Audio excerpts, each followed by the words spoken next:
ഭരണങ്ങാനം അസീസി, പട്ടാരം വിമലഗിരി ധ്യാന കേന്ദ്രങ്ങളുടെ സ്ഥാപകനും കേരളത്തിൽ കരിസ്മാറ്റിക് നവീകരണത്തിൻ്റെ സംരംഭകരിൽ പ്രധാനിയുമായ കരിപ്പൂച്ചിൽ സഭാംഗം ഫാദർ ആർമണ്ട് മാധവത്തിൻ്റെ ദേവദാസ പ്രഖ്യാപനം തലശ്ശേരി അതിരൂപത ആർച്ച് ബിഷപ്പ് മാർ ജോസഫ് പാമ്പ്ളാനി നിർവഹിക്കുമെന്ന് ഭാരവാഹികൾ പത്രസമ്മേളനത്തിൽ അറിയിച്ചു. ശനിയാഴ്ച ഉച്ചയ്ക്ക് 2 മണിക്ക് ആരംഭിക്കുന്ന തിരുകർമ്മങ്ങൾക്ക് എമിരറ്റസ് മാർ ജോർജ് വലിയമറ്റം, മാർ ജോർജ് ഞെർളക്കാട്ട് എന്നിവർ സഹകാർമ്മികരാകും. അറിയുന്നതുപോലെ നാളെ സഭ ഔദ്യോഗികമായിട്ട് ബഹുമാനപ്പെട്ട ആർമണ്ട് അച്ഛനെ ദേവദാസനായിട്ട് പ്രഖ്യാപിക്കാനായിട്ട് പോവുകയാണ്. ദേവദാസൻ എന്ന് പറഞ്ഞു കഴിഞ്ഞാൽ കത്തോലിക്ക സഭയിൽ വിശുദ്ധരാകുന്നതിന് 4 പടികളാണുള്ളത്. അതിലേറ്റവും ആദ്യത്തേതാണ് ദേവദാസൻ. ദേവദാസ പദവിയിലേക്ക് ഉയർത്തുന്നതോടുകൂടി കത്തോലിക്ക സഭ ഒരു വ്യക്തിയുടെ ഔദ്യോഗികമായി അദ്ദേഹത്തെ വിശുദ്ധ പദവിയിലേക്ക് ഉയർത്താനായിട്ടുള്ള നടപടിക്രമങ്ങൾ ആരംഭിക്കുന്നു എന്നാണ് അർത്ഥമാക്കുന്നത്. അത് രൂപതാ തലത്തിലാണ് അതിൻ്റെ ക്രമീകരണങ്ങളൊക്കെ നടക്കുന്നത്. നമ്മുടെ ആർച്ച് ബിഷപ്പ് അഭിവന്ധ്യ ജോസഫ് പാമ്പ്ളാനി പിതാവാണ് നേതൃത്വം കൊടുക്കുക. പിതാവ് ഔദ്യോഗികമായി ഡിക്രി വായിച്ചുകൊണ്ടാണ് പ്രഖ്യാപിക്കുക. അതോടുകൂടി വിശുദ്ധരുടെ നാമകരണ നടപടികൾക്കായിട്ടുള്ള ക്രമങ്ങളിലേക്ക് പ്രവേശിക്കുകയാണ്. പിന്നീട് അതിനുവേണ്ടി നാളെ തന്നെ 3 കമ്മീഷൻസ് കോൺസ്റ്റിറ്റ്യൂട്ട് ചെയ്തത് അവർ നാളെ ഇവിടെ ഔദ്യോഗികമായി സത്യപ്രതിജ്ഞ ചെയ്ത്, ഓത്ത് ഓഫ് സീക്രസി എന്നാണ് പറയുക, സത്യപ്രതിജ്ഞ ചെയ്ത് പിതാവടക്കം എല്ലാവരും അധികാരമേൽക്കും. പിന്നീട് ഇതുമായിട്ട് ബന്ധപ്പെട്ട കമ്മീഷൻ്റെ സിറ്റിങ്ങുകൾ നടന്നുകൊണ്ടിരിക്കും. അച്ഛൻ്റെ എഴുത്തുകൾ, അച്ഛനെ പരിചയമുള്ള ആളുകൾ, അച്ഛനിൽ നിന്ന് എന്തെങ്കിലും തരത്തിലുള്ള അനുഗ്രഹങ്ങൾ കിട്ടിയെന്ന് പറയുന്നതൊക്കെ കമ്മീഷൻ വിശദമായിട്ട് പഠിച്ച് ഈ റിപ്പോർട്ടുകളൊക്കെ റോബിലേക്ക് അയക്കും. അതിനുശേഷമാണ് അടുത്ത തലത്തിലേക്ക് കിടക്കുന്നതിനുള്ള നടപടിക്രമങ്ങൾ പോവുക. അദ്ദേഹം പല മരങ്ങാട്ടുപള്ളിയിൽ ജനിച്ച് പിന്നീട് കപ്പുച്ചിൻ സഭയിൽ ചേർന്ന് കപ്പുച്ചിൻ സന്യാസിയാവുകയും പിന്നീട് വൈദികനാവുകയും ചെയ്തു. അതിനുശേഷം അദ്ദേഹം കേരളത്തിൽ കരിസ്മാറ്റിക് നവീകരണത്തിലൂടെ ഒരു ആത്മീയ ഉണർവ് കൊണ്ടുവരണമെന്ന് ആഗ്രഹിച്ചുകൊണ്ട് ഭരണങ്ങാനം അസീസി ധ്യാന കേന്ദ്രത്തിൽ കേരളത്തിൽ ആദ്യമായിട്ട് സ്ഥാപിക്കപ്പെടുന്ന ധ്യാന കേന്ദ്രമാണ്. അവിടെ വെച്ച് ആദ്യത്തെ കരിസ്മാറ്റിക് ധ്യാനം നടത്തുകയും പിന്നീട് നീണ്ട വർഷങ്ങളോളം ഭരണങ്ങാനം അസീസിയിൽ ചെലവഴിക്കുകയും 1996 ഇവിടെ മലബാറിലേക്ക് ഈ ആത്മീയ യാത്ര വ്യാപിപ്പിക്കണമെന്നുള്ള ആഗ്രഹത്തോടുകൂടി മലബാറിലെത്തുകയും ഇവിടെ പട്ടാരം വിമലഗിരി ധ്യാന കേന്ദ്രം സ്ഥാപിക്കുകയും ചെയ്തു.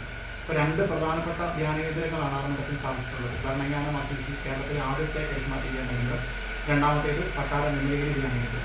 കേരളത്തിൽ കരിസ്മാറ്റിക് നവീകരണത്തിലൂടെ ആത്മീയ ഉണർവ് കൊണ്ടുവന്നിട്ടുള്ള വ്യക്തിയാണ് ബഹുമാനപ്പെട്ട ആർമണ്ട് അച്ഛൻ. ആർമണ്ട് അച്ഛൻ്റെ കുടുംബം പിന്നീട് മരങ്ങാട്ടുപള്ളിയിൽ നിന്ന് മാനന്തവാടിയിൽ നടവയലിലേക്ക് കുടിയേറി. ഇപ്പോൾ അവിടെയാണ് അവരുടെ കുടുംബാംഗങ്ങളൊക്കെ ഉള്ളത്. പാലായിൽ വരുമായിട്ടുള്ള ബന്ധുമിത്രാദികളൊക്കെ ഉണ്ട്.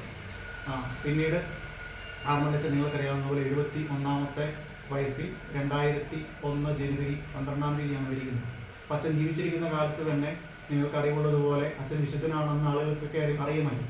കാരണം ഇവിടെ ഒരു ഓലപ്പുരയാണ് ആദ്യമായിട്ട് ഇവിടെ ആളുകളൊക്കെ ഒരുമിച്ച് കൂടി ഒരു ഓലപ്പുരയിലാണ് ആദ്യത്തെ ധ്യാനം നടന്നിരുന്നത്. പിന്നീട് അച്ഛന് ഇവിടെ ധ്യാനേന്ദ്ര പഠിക്കണമെന്നുള്ള ആഗ്രഹം ഉണ്ടായിരുന്നു. അപ്പോൾ നമ്മുടെ ഇട്ടിക്കാരൻ തന്നെ കാരക്കാട്ട് ജോസേട്ടനും അവരൊക്കെയാണ് ഒരുപാട് സഹായിച്ചത്. അതുപോലെ ഇവിടെ ജോസഫ് ഏട്ടനുണ്ട്. അങ്ങനെ ഒത്തിരി പേര് കൂടിച്ചേർന്ന് ഇവിടെ ധ്യാനകേന്ദ്രം പിന്നീട് പടുത്തുയർത്തി. ആ സമയത്ത് അച്ഛൻ 2000 വർഷത്തിൽ ഓൾമോസ്റ്റ് അച്ഛൻ ക്യാൻസർ ബാധിതനായി. 2001 അച്ഛൻ മരിക്കുമ്പോൾ ധ്യാനേന്ദ്രം നമ്മൾ ആദ്യത്തെ നില ജസ്റ്റ് പണിത് വെഞ്ചിരിച്ചിട്ടേ ഉള്ളൂ. അച്ഛൻ ഇവിടെയുള്ള ഇടവകളിലെല്ലാം നടന്നുപോയാണ് അച്ഛൻ ഈ ധ്യാനേന്ദ്രത്തിന് വേണ്ടിയിട്ട് പ്രവർത്തിച്ചിരുന്നത്. അച്ഛന് വലിയ പ്രഭാഷകനൊന്നും ആയിരുന്നില്ല. പക്ഷേ അച്ഛൻ്റെ സാന്നിധ്യം, അച്ഛൻ്റെ സംസാരമൊക്കെ ഒരുപാട് ആളുകളെ ആകർഷിച്ചിരുന്നു. അതേപോലെ ഇവിടെ ചുറ്റുപാടുള്ള പാവപ്പെട്ട ആളുകളൊക്കെ സാധാരണക്കാരായിട്ടുള്ള ആളുകളിലേക്ക് അച്ഛൻ ഇറങ്ങിച്ചെല്ലുകയും അച്ഛന് കിട്ടുന്നതൊക്കെ അവരോട് പങ്കുവെച്ചു കൊടുക്കുകയും വളരെ സൗമ്യമായിട്ട് അച്ഛൻ എല്ലാവരോടും ഇടപഴകുകയും അതുപോലെ ഒരു സ്നേഹത്തിൻ്റെ മനുഷ്യനായി തീരുകയും ചെയ്യും. രണ്ടാമതായിട്ട് അച്ഛൻ ഒരു ത്രിത്വോപാസകനെ എന്ന് വെച്ച് കഴിഞ്ഞാൽ പിതാവും പുത്രനും പരിശുദ്ധാത്മാവുമായ ത്രിയേക ദൈവത്തിന് പ്രാധാന്യം കൊടുത്തുകൊണ്ട് അതുമായിട്ട് ബന്ധപ്പെട്ട് അച്ഛൻ എഴുതുകയും സംസാരിക്കുകയും പാടുകയും ഒക്കെ ചെയ്തിരുന്നു.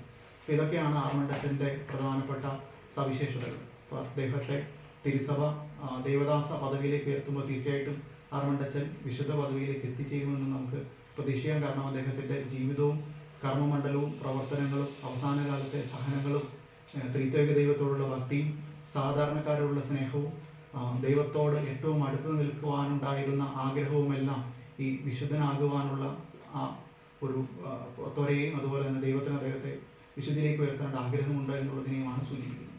വൈകുന്നേരം 4 മണിക്ക് നടക്കുന്ന പൊതുസമ്മേളനം കേന്ദ്ര ന്യൂനപക്ഷകാര്യ സഹമന്ത്രി ജോർജ് കുര്യൻ ഉദ്ഘാടനം ചെയ്യും.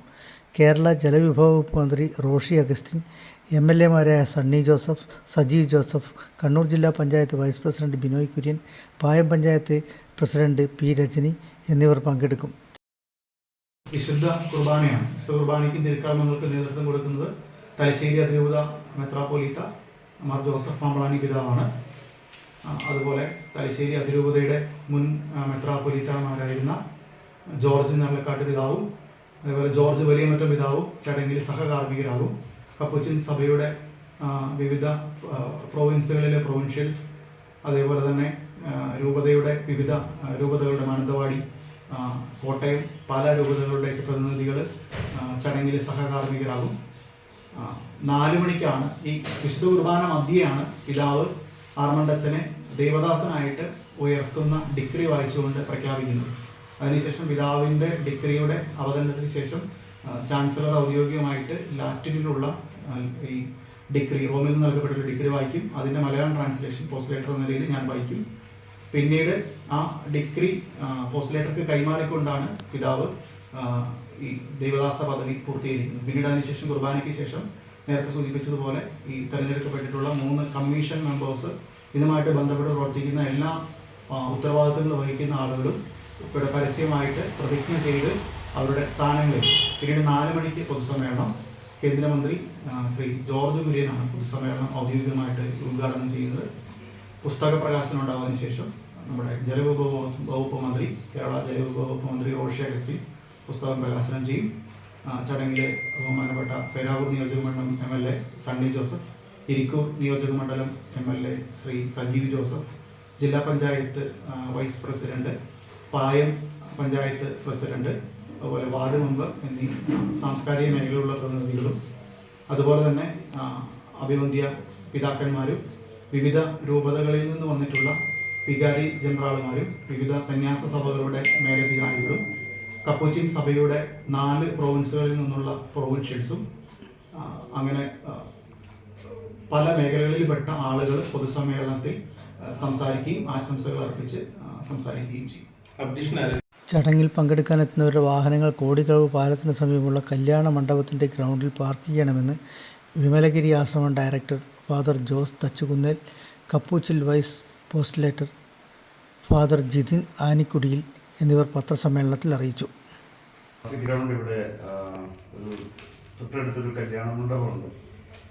അപ്പോൾ അവിടെ ധാരാളം പാർക്കിംഗ് സൗകര്യമുണ്ട്. അവിടെ നമ്മൾ ഒരുക്കിയിട്ടുണ്ട്. പിന്നെ VVIPകൾക്ക് ഒരു കിട്ടുന്ന പാർക്കിംഗ് ഇവിടെ തന്നെ ഉണ്ട്. ഈ ആശ്രമത്തിൻ്റെ മറ്റവും പിന്നെ ഇതിൻ്റെ പുറകിൽ പാർക്കിംഗ് സ്പേസ് ഉണ്ട്. അവിടേക്കായിട്ടാണ് ട്രാഫിക് ഒരുക്കി. പൊതുജനങ്ങൾക്ക് ഈ പറഞ്ഞ കല്യാണ മണ്ഡപമല്ലേ, പാലത്തിന് സമീപത്തുള്ള കല്യാണ മണ്ഡപം പാർക്കിംഗ് ഗ്രൗണ്ടിൽ വണ്ടി പാർക്ക് ചെയ്തിട്ട് വേണം വരാൻ എന്നുള്ളത് അറിയിപ്പ് പറയുന്നത്. അതെ അതെ അതെ. ഏകദേശം എത്ര വിശ്വാസികളെ പ്രതീക്ഷിക്കുന്നുണ്ട്? ഞങ്ങളൊരു 2000-3000 ഇടയ്ക്ക്